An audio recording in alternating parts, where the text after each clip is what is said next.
natao fa tsara kokoa ny vokatry ny fampianarana rehefa mitenindreniny no ampianarana ny ankizy farafaratsy mandritra ny nataony voalohany ianarany any amin'ny ambaratonga voalohany. Pour que l'enfant retienne les connaissances qu'on lui donne, il faut qu'il les acquiert dans une langue qu'il comprend. La journée mondiale de la langue maternelle a été une nouvelle fois l'occasion de rappeler ce postulat. Comme cela a été le cas ce mardi à l'Académie malgache avec le professeur Janofis Ranefson. Pour cet enseignant-chercheur, l'enseignement dans une langue étrangère peut handicaper les enfants. Misy voka-dratsy eo amin'ny fanabeazana, fiveroko ny fanabeazana fototra, ny fampianarana amina teny hafa noho ny tenindreny. Ireo dia vaky fampitaniana napetraky ny UNESCO tamin'ny 2010 ary ny fampitaniana dia io hoe comment apprendre quand on ne comprend pas.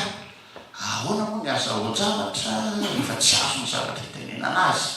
Ahoana no ianarana zavatra iray rehefa tsy azo ny teny ampitana izany. La langue maternelle, c'est la langue avec laquelle l'enfant apprend à parler. Et à Madagascar, cela peut varier d'une région à une autre. Utiliser la langue maternelle suppose donc l'utilisation de ces variantes dans l'enseignement, ce qui n'est pas toujours le cas dans les écoles. Mais pour le professeur Irène Rabenour, il est important d'utiliser les deux variantes dans la transmission des connaissances, d'autant qu'il n'y a qu'une seule langue malgache malgré l'existence de nombreuses variantes.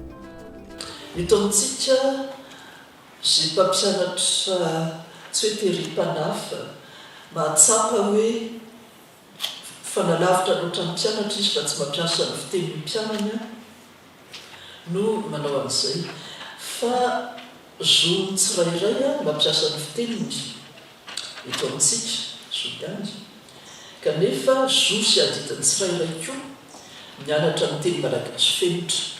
La situation se complique davantage quand la langue d'enseignement est bilingue, quand les connaissances de base sont transmises en malgache et en français. À Madagascar, l'enseignement est dispensé en malgache et en français. Et si ce multilinguisme reste possible pour améliorer les résultats scolaires, de nombreuses mesures doivent accompagner sa mise en pratique. Zany fanabeazana maro teny zany koa mila olona vonona, mila tetikasa mazava, mila manam-pahaizana momba ny teny sy ny fampianarana teny, mila vola, mila rafitra sy ny sisa. Fa tsy hoe taitra kely indray mandeha dia telo taona aoriana dia ajanona indray le izy. Dia taitra kely indray dia lasa indray mivoatra manao zavatra iray, ajanona indray.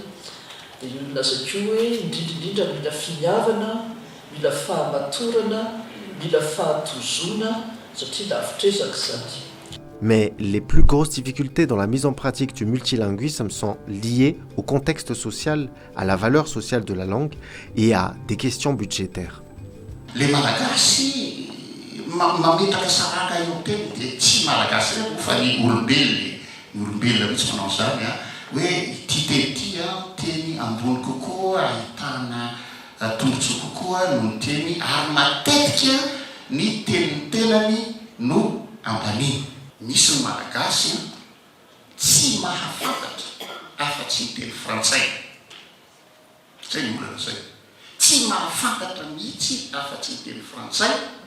Fa ny teny frantsay no teny manam-pahaizana, teny frantsay no teny manam-bola, teny frantsay no mampafity eo amin'ny fiainana, fa ny ankoatran'izay tsy izy.